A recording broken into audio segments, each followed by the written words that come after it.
como estava falando, para mim é uma grande alegria. E eu penso na história que eu tenho nessa igreja. Cada um de nós temos uma história. E cada história é muito importante, muito poderosa também. Eu lembro, no começo da minha vida cristã, quando eu fui batizado lá no Capão Redondo. E eu fiquei 4 anos lá no Capão Redondo, com os irmãos lá, e vendo a igreja começando, os irmãos sendo batizados, muitas pessoas sendo batizadas lá no Capão Redondo. Depois de 4 anos, eu fui lá para o Butantã, fiquei 4 anos com o Butantã em Osasco também. Então eu guardo com uma recordação muito carinhosa no meu coração, os irmãos de Osasco e Butantã, do Capão Redondo. E também, depois eu fui para a Zona Leste, e eu estou lá há 15 anos e o pessoal não me aguenta mais lá. Mas eu tenho histórias, meus filhos cresceram na região leste, muitos de vocês estão aqui, eu vi serem batizados, fiz o casamento de várias pessoas de lá também. Então isso me anima muito pensar na história que nós construímos aqui na igreja, né? E cada um aqui tem sua história também para contar. E o tema de hoje, vamos falar sobre a mensagem desta vida, que quer dizer que tem a ver com obediência a Deus. E eu queria que você acompanhasse comigo em Atos capítulo 5, versículo 17. Atos capítulo 5, versículo 17. Todo mundo comigo lá? Diz assim: os apóstolos são perseguidos. Então o sumo sacerdote e todos os seus companheiros, membros do partido dos saduceus, ficaram cheios de inveja. Por isso mandaram prender os apóstolos, colocando-os numa prisão pública. Mas durante a noite, um anjo do Senhor abriu as portas do cárcere, levou-os para fora e disse: dirijam-se ao templo e relatem ao povo toda a mensagem desta vida. Ao amanhecer, eles entraram no pátio do templo, como haviam sido instruídos, e começaram a ensinar o povo. Quando chegaram o sumo sacerdote e os seus companheiros, convocaram o sinédrio, toda a assembleia dos líderes religiosos de Israel, e mandaram buscar os apóstolos na prisão. Todavia, ao chegarem à prisão, os guardas não encontraram ali. Então voltaram e relataram: encontramos a prisão trancada com toda a segurança, com os guardas diante das portas, mas quando abrimos, não havia ninguém. Diante desse relato, o capitão da guarda do templo e os chefes dos sacerdotes ficaram perplexos, imaginando o que teria acontecido. Nesse momento, chegou alguém e disse: os homens que os senhores puseram na prisão estão no pátio do templo ensinando o povo. Então, indo para lá com os guardas, o capitão trouxe os apóstolos, mas sem o uso da força, pois temiam que o povo os apedrejasse. Tendo levado os apóstolos, apresentaram-no ao sinédrio, para serem interrogados pelo sumo sacerdote, que lhes disse: demos ordens expressas a vocês, para que não ensinassem nesse nome. Todavia, vocês encheram Jerusalém com a sua doutrina, e nos querem tornar culpados do sangue desse homem. Pedro e os outros apóstolos responderam: é preciso obedecer antes a Deus do que aos homens. O Deus dos nossos antepassados ressuscitou Jesus, a quem os senhores mataram, suspendendo-o no madeiro. Deus o exaltou, colocando-o à sua direita, como príncipe e salvador para Israel. Arrependimento e perdão de pecados. Nós somos testemunhas destas coisas, bem como o Espírito Santo que Deus concedeu aos que lhes obedecem. Vamos parar por aqui por enquanto. Que relato maravilhoso dos apóstolos. Que coragem deles ao pregar a palavra de Deus. E é assim conosco também, irmãos, quando nós estamos pregando, falando das nossas convicções, nós não falamos do que não acreditamos. Nós falamos das coisas que nós acreditamos, que está no fundo do nosso coração, na nossa alma. E eles estavam assim, convictos. Os apóstolos estavam pregando o evangelho com muita coragem, com muita convicção. E da onde vinha isso? A ressurreição de Jesus, a morte de Jesus na cruz, causou um impacto profundo no coração dos discípulos. E eles começaram a sair, a pregar com destemida convicção. A ressurreição teve um impacto profundo na vida deles. Sabe, só para você entender um pouco do contexto. Bom, você lendo Atos capítulo 2, capítulo 3, capítulo 4, em Atos capítulo 2, nós vemos os discípulos, Pedro pregando, fazendo a primeira pregação e batizando 3.000 pessoas. E depois começando a vida em comunhão com os discípulos. Em Atos 3, nós vemos o costume que os discípulos estavam tendo de ir ao pátio do templo e pregar lá. E reunir as pessoas. E Pedro e João, numa tarde, como de costume, foram ao templo pregar. Logo após todos esses acontecimentos do início da igreja. E aí, em Atos 4, estava Pedro e João pregando. E ao entrarem no pátio do templo, o pátio era grande, onde ficavam as pessoas lá, comprando e vendendo, alguns se preparando para entrar no lugar mais sagrado do templo. E Pedro e João estavam lá pregando em Atos 3 e Atos 4, sempre eles estavam lá pregando. E numa dessas pregações, aparece um mendigo, que era muito comum, era muito conhecido por todos lá.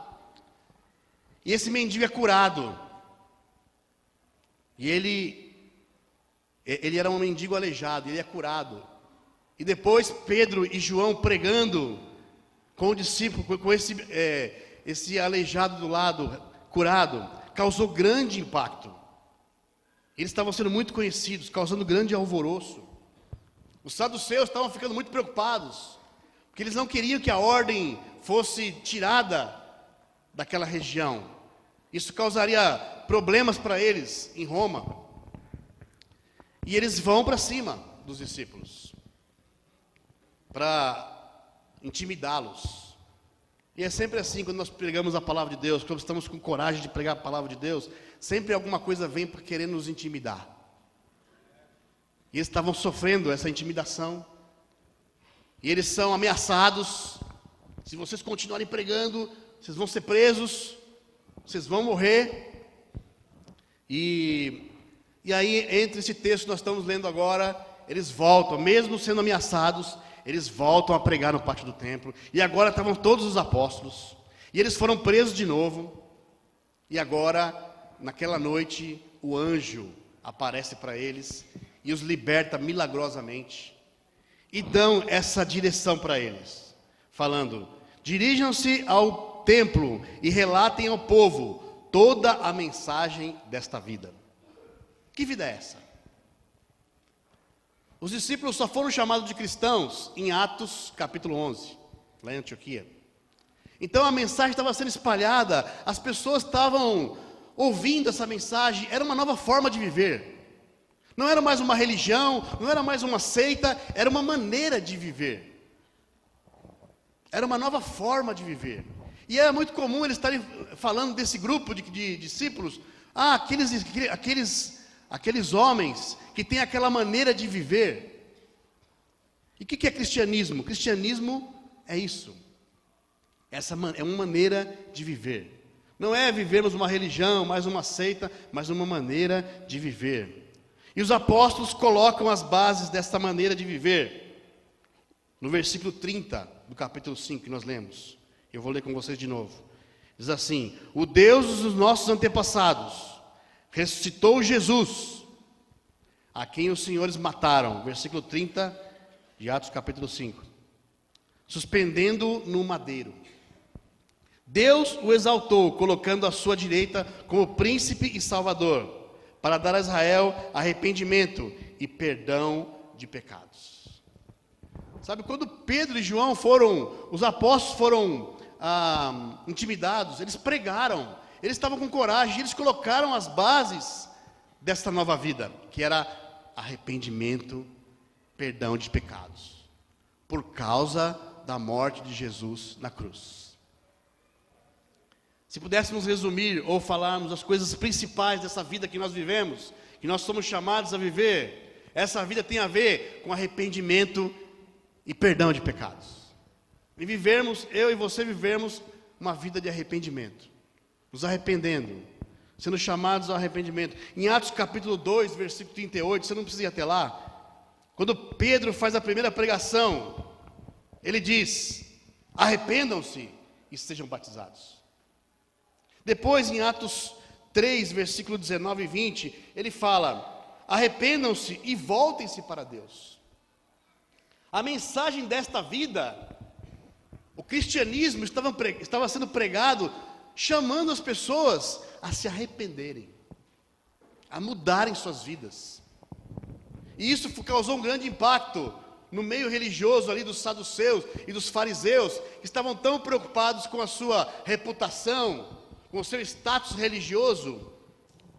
Havia muita hipocrisia naquela época no meio religioso, não diferente do que acontece hoje.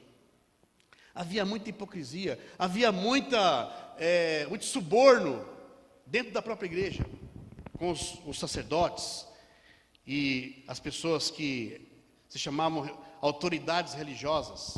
E o cristianismo chega, e essa nova vida chega, mostrando com radicalismo o chamado de Jesus agora para uma vida nova, uma vida de mudanças, não só de conhecimento, não só de estudo, porque os fariseus faziam bem isso, os saduceus faziam bem isso, eles estudavam, eles se aprofundavam na palavra de Deus, mas não colocavam em prática profundamente, transformando suas vidas. E o cristianismo chega com a pregação dos apóstolos, com essa chamada radical de transformação. Eu lembro quando eu fui batizado, eu ainda consigo lembrar, viu?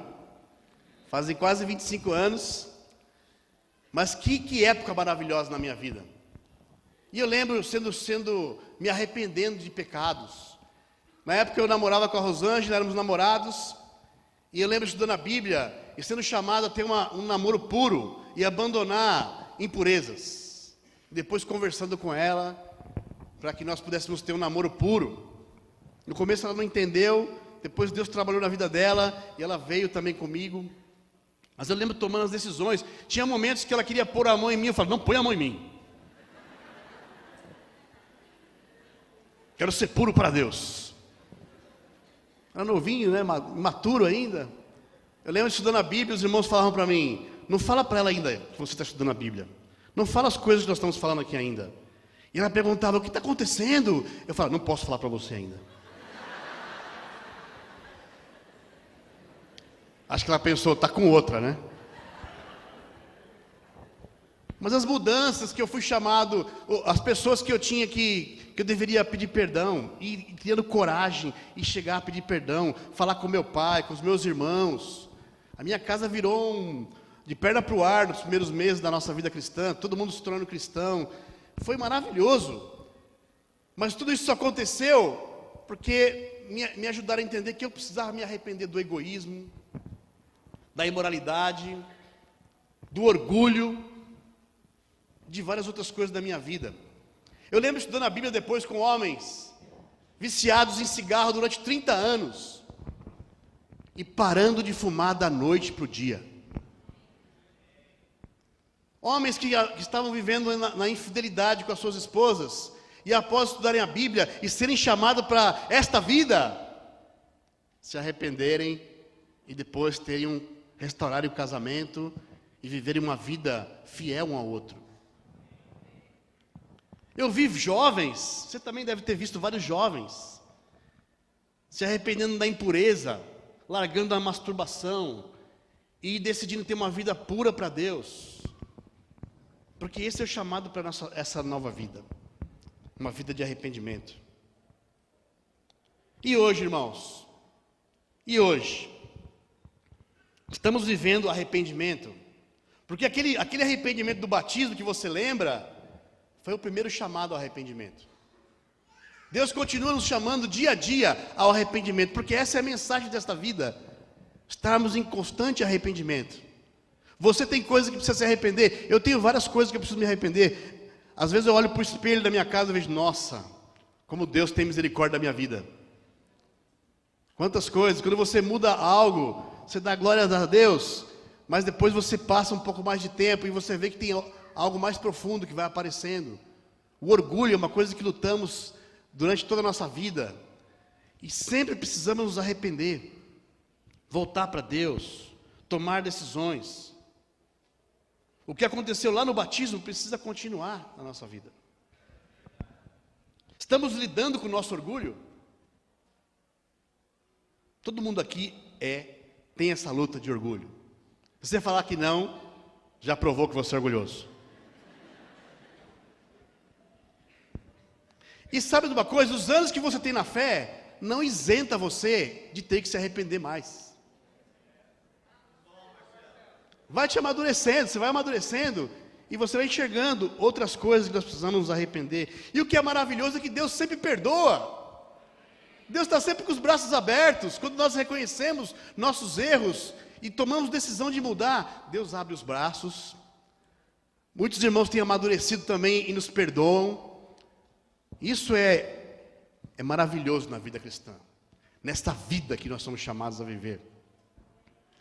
Sabe, eu queria fazer uma pergunta para você refletir hoje de manhã. Quais áreas você parou de lidar na sua vida? Quais áreas? Sabe, hoje, depois de 24 anos como cristão, eu ainda vejo que eu preciso me arrepender de orgulho, de egoísmo, de impurezas. Essas coisas batem na nossa vida. Eu vejo na minha vida batendo. E eu sempre preciso voltar para Deus, buscar os irmãos mais próximos, abrir o coração e lidar. Mas Deus é maravilhoso, sempre perdoa e sempre nos amadurece, nos levanta e a gente pode crescer. Deus não quer pessoas perfeitas, mas Deus quer pessoas em arrependimento. Sabe, irmãos, nossas atitudes dizem mais sobre nós. As nossas atitudes dizem mais sobre nós do que nossas próprias palavras. Quando você muda, se transforma, você causa impacto no meio que você está. Você já encontrou com alguém na rua que se diz cristão e tem uma atitude ruim? Qual é a dúvida que vem no momento? Esse cara é cristão mesmo? Não é? Porque nós entendemos que o cristianismo nos chama a mudanças. Nós reconhecemos um cristão verdadeiro por suas atitudes, em casa, na escola, no trabalho, no trânsito. Cristão verdadeiro, os chamados para essa vida, está em constante transformação. Constante transformação. E esse é o chamado de Jesus para nós. Se pararmos de mudar, corremos o risco de vivermos como fariseus. Se pararmos de mudar, voltamos aos costumes antigos. Por isso é o chamado desta vida, o chamado do cristianismo, para estarmos em constante arrependimento, contando que temos um Deus maravilhoso, que perdoa os nossos pecados, que colocou em mim e em você o Espírito Santo, que nos dá força, que nos dá entendimento para mudarmos, que nos dá condições de mudar. E essa é um dos marcos que os apóstolos pregaram para apresentar o chamado para esta vida, para o cristianismo. Outra coisa também que nós vemos nesse chamado para esta vida, que os discípulos, os apóstolos estavam pregando, é que o chamado para esta vida envolve coragem e força para obedecer a Deus. Sem dúvida, irmãos, obedecer a Deus não é fácil, porque muitas coisas vêm contra a nossa natureza humana. Sabe, no versículo 29 de Atos 5, que nós lemos, os apóstolos, quando estavam diante do Sinédrio, eles deram uma demonstração de coragem e força para obedecer a Deus. Olha o que eles disseram, no versículo 29 de Atos 5. Pedro e os outros apóstolos responderam: é preciso obedecer antes a Deus do que aos homens. Também ele apontou para os membros do Sinédrio e falou: e vocês são culpados da morte de Jesus. E sabe, o Sinédrio era o grupo ali de religiosos que tinha autoridade para dar sentença de morte. Foi o mesmo grupo que condenou Jesus. E os discípulos entendiam ali que eles estavam correndo o risco de morrer por serem corajosos. Havia um risco de morte ali. O sinédrio era formado por homens mais cultos, sacerdotes, saduceus, a mesma corte que condenou Jesus. Então eles sabiam que eles estavam correndo risco de morte ali, os apóstolos. E de onde vinha tanta coragem? De onde saiu essa coragem? De onde saiu essa força? De onde eles tiraram essa autoridade? Sabe, em Atos 4, versículo 13, se você puder abrir comigo lá em Atos 4, versículo 13, que é o texto que fala da prisão de Pedro e João. Atos, capítulo 4, versículo 13, diz assim: vendo a coragem de Pedro e de João, e percebendo que eram homens comuns e sem instrução, ficaram admirados e reconheceram que eles haviam estado com Jesus. Sabe, essa sem instrução significava, não era que eles não sabiam ler, não é que eles eram analfabetos, não. Significava que eles não eram formados em nenhum tipo de escola, nenhuma formação acadêmica ou estudo que os fariseus faziam, os saduceus. Eles tinham conhecimento das coisas que eles ouviram de Jesus ali, e do tempo que eles passaram com Jesus. Isso foi suficiente para dar a eles autoridade para chegar diante desses homens e falar com convicção e coragem. De onde veio essa coragem? De onde veio essa força? Eles foram capacitados pelo Espírito Santo porque andaram com Jesus. E nós, irmãos, estamos andando com Jesus? No dia a dia, é ótimo vir aqui, irmãos, está maravilhoso estar nos cultos aqui de domingo. Eu falo com os irmãos estão super animados. Mas e quando nós vamos para casa? E quando vamos trabalhar na semana? Estamos andando com Jesus no dia a dia? Sabe, eles estavam andando com Jesus, eles andaram com Jesus, e agora eles estavam lá, era a oportunidade deles agora, de colocar em prática tudo que eles viveram com Jesus. Sabe, é interessante, vocês lembram do batismo o Júlio César na semana passada, né? O Felipe estava aqui, e ele falou, agora somos 2 guerreiros lá na faculdade. Esse espírito é tão animador, pensar, somos guerreiros de Deus, lutando para avançar o evangelho na rua, na escola, no trabalho. Eu fiquei tão animado quando eu vi a coragem de Felipe lá na faculdade, porque o meio acadêmico é muito difícil de evangelizar. Há muita pressão. Diante do sinédrio, eles tinham coragem, força para se manterem fiéis. Por quê? Porque tinha claro em suas mentes o que Jesus dissera a eles, enquanto ensinavam, quando Jesus estava ensinando a eles. Olha só em Mateus 16, versículo 23, abre comigo lá, por favor. Uma das coisas que Jesus ensinou Pedro, nas andanças de Jesus com os apóstolos, e ficou gravado, com certeza, ficou gravado na memória de Pedro. Mateus 16, versículo 23, depois nós voltamos em Atos de novo. Mateus 16, versículo 23.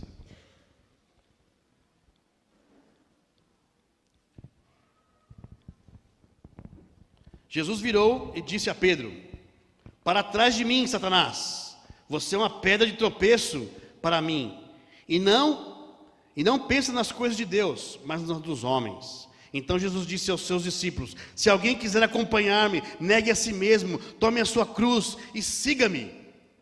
Pois quem quiser salvar a sua vida, a perderá. Mas quem perder a sua vida por minha causa, a encontrará. Isso estava na memória de Pedro e João, dos apóstolos. E diante do sinédrio, eram essas coisas que estavam lá, permeando a mente e o coração dos discípulos. A coragem e a autoridade que nós temos, irmãos, vem de estarmos com Jesus. Vem de estarmos em contato com a sua palavra, aprendemos diariamente da sua palavra. Como anda o nosso tempo com Deus? Você está se alimentando, se envolvendo com estudos bíblicos? Estamos nos envolvendo, animados para estar com os estudos bíblicos, porque isso nos alimenta, isso grava em nossas memórias, nos faz ser cada vez mais fortes e corajosos. Sabe, tem uma escritura que os jovens gostam muito, que é Josué capítulo 1, versículo 1, não é? Seja forte e corajoso, não é? Todo mundo gosta dessa escritura, especialmente os jovens. Sabe por quê? Então o jovem ouve isso, não, eu tenho que ser forte. Ele chega na igreja com 14 anos, ele tem que ser forte. Forte com Deus. E aí ele lê Josué 1, versículo 1, e ele chega para o pai dele, pai, leia essa escritura. Seja forte e corajoso. Pai, esse é o motivo para você pagar uma academia para mim. Eu quero ser forte. E eu tenho um menino, né? Tem uma menina, você sabe, né? A gente vai ficando velho e vai chamando de menino e menina, mas já são grandes já. E vendo o desenvolvimento deles é interessante. Eu fiquei observando o desenvolvimento dos meninos. Todo bebê nasce cabeçudo, você já percebeu isso? Inclusive a Noelle e o Jailson, lá do leste. Cadê vocês, Noelle e Jailson? Cadê vocês? Está lá no fundo. Eles estão grávidos, de 3 meses. E a Noelle mostrou um videozinho. Agora a coisa é bem moderna, né? Até com 3 meses dá para você ver o bebê. Eu só vi a cabecinha dele lá. Mas é assim, eles são cabeçudos, né? E aí depois ele nasce, ele vai crescendo. O menino, ele quer desenvolver essa parte aqui, ó. Né? E o braço. Aí ele vai, convence o pai com Josué 1, versículo 1, a pagar academia para ele. E depois ele entra no elevador e ele fica.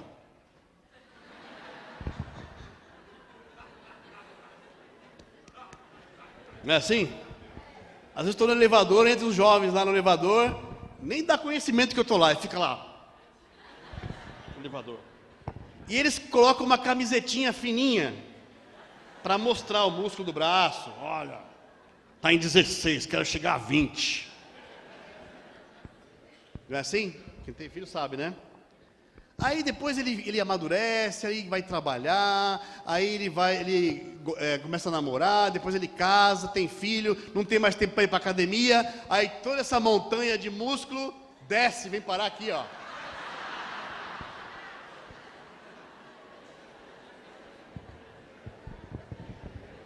E ao invés dele mostrar, ele quer esconder agora. Pelo menos eu não tenho visto nenhum barrigudo por aí andando com camisa curta para mostrar a barriga, né? Mas não é essa força. Não é essa força que nós temos que buscar. É a força que vem do caráter que o Espírito Santo dá para perseverarmos e nos mantermos fiéis a Deus. É essa força. E ela vai ser provada.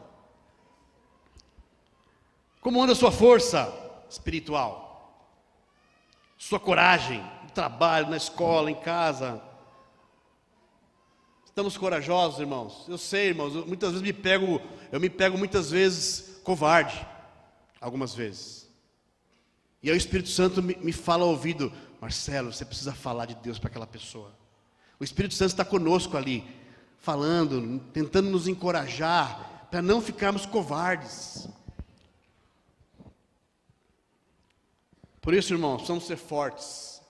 Fortes na confiança em Deus, na obediência em Deus. E obedecer a Deus é a decisão de eu vou fazer o que Deus está falando, custe o que custar. Doa aonde doer, eu vou obedecer a Deus. Eu vou pagar o preço. Esses irmãos pagaram o preço para serem obedientes a Deus. Sabe a outra coisa que a mensagem desta vida, ser cristão, envolve? É gratidão e amor a Deus. Sermos gratos a Deus como resposta à cruz. Sabe, por fim, esses homens dão uma demonstração de gratidão por serem chamados a uma missão. É o que fala lá no versículo 40 e 42, do texto que nós lemos aqui no início. Vamos ler de novo lá. Atos 5, 40 e 42. Que diz assim: eles foram convencidos pelo discurso de Gamaliel, chamaram os apóstolos e mandaram açoitá-los. A gente não leu esse trecho, né? Vamos ler agora juntos. Então, chamaram os apóstolos, Atos 5, 40 e 42. Chamaram os apóstolos e mandaram açoitá-los. Depois ordenaram-lhes que não falassem no nome de Jesus e os deixaram sair em liberdade. Os apóstolos saíram do sinédrio, alegres por terem sido considerados dignos de serem humilhados por causa do nome. Todos os dias, no templo e de casa em casa, não deixavam de ensinar e proclamar que Jesus é o Cristo. Sabe, isso aqui também é desafiante e ao mesmo tempo encorajador. Eles foram açoitados. E naquela época não eram algumas chicotadas, não, eram 39. Você já imaginou você tomar 39 chicotadas? Paulo fala, né, durante a vida dele, algumas vezes ele tomou 5 açoites de 39 chicotadas. Eles tomaram 39 chicotadas. E que incrível, eles saíram gratos. Saíram felizes por terem tomado 39 chicotadas. Mas sabe qual era a alegria deles? Era a gratidão por terem sido chamados para serem testemunhas de Jesus. Havia uma gratidão no coração deles. Sabe, irmãos, a mensagem desta vida, cristianismo, não é cristianismo em nossa vida se não há gratidão. Nós estamos gratos com tudo que nós estamos vendo e vivendo nessa vida cristã. Sabe, se você se encontra queixoso, reclamando das condições, mudanças demais, será que você não tem ficado mimado demais? Sabe, eu tenho uma irmã na nossa igreja em casa, uma vez eu estava perguntando para ela, quando estávamos no meio das mudanças, eu perguntei para ela, como é que você está se sentindo com as mudanças? Você está animada? Ela falou, Marcelo, eu amo tanto a Deus, amo tanto essa igreja, que para onde ela for eu vou junto. Eu fiquei tão inspirado com o coração dela, a gratidão nos inspira, a gratidão nos move. E agora nós vemos esses discípulos com amor maduro. Sabe, é interessante, antes da ressurreição, eles estavam fugindo. Na hora que foram chamá-los, quando Jesus estava sendo preso, todos eles fugiram, saíram correndo, com medo de morrer. Mas agora, eles estavam com amor maduro. Há uma diferença do amor que eles tinham antes e do amor que eles começaram a ter depois da ressurreição. O amor deles amadureceu. Houve um amadurecimento. Sabe, é interessante pensar nisso, no amor maduro. Como é o amor maduro? É como você pensar no relacionamento entre marido e mulher. Eu lembro quando eu estava namorando com a Rosângela, lá no começo. A Rosângela chegava até mim, eu olhava ela chegando e meu coração batia forte. Pum, pum, pum, pum. Não é assim, namorados? Bate forte. Hoje meu coração continua batendo forte. Mas quando ela vem do mercado, e eu faço aquela pergunta, quanto você gastou? Mas eu te amo, meu querida.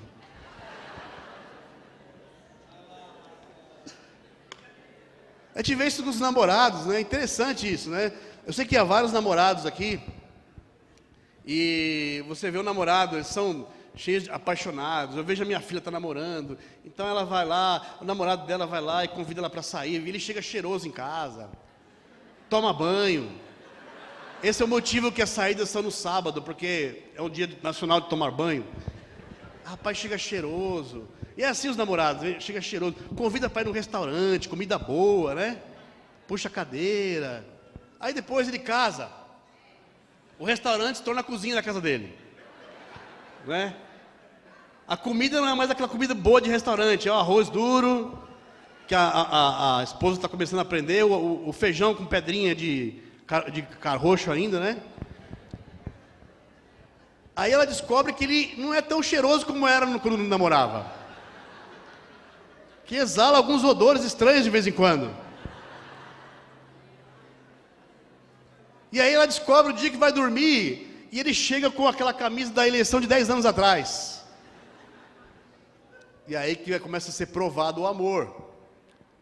Você vai ter que construir um amor maduro, um amor que passa por provas, um amor que passa por dificuldades, um amor que vê o dinheiro acabando e tem que tomar alguma decisão para poder fazer alguma coisa para ganhar mais dinheiro.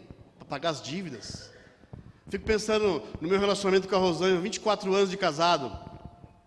Já passamos por altos e baixos, já passamos por alegrias, por tristezas, por sofrimento, por doença.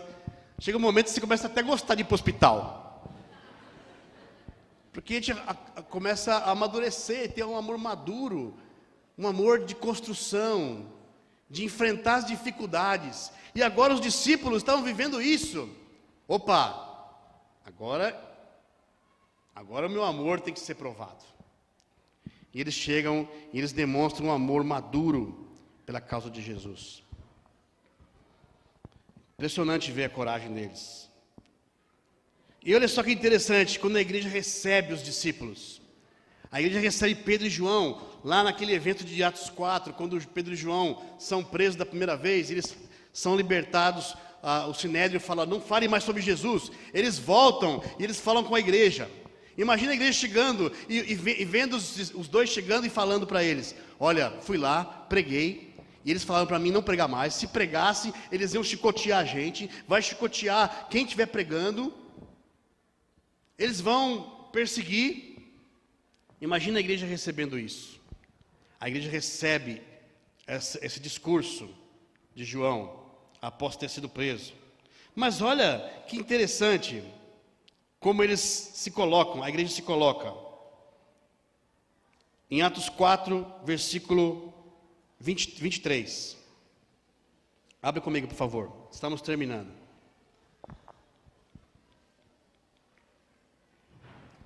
Fala assim, ó. Quando foram soltos, Atos 4, 23. Quando foram soltos, Pedro e João voltaram para seus companheiros e contaram tudo o que os chefes dos sacerdotes e os líderes religiosos lhes tinham dito.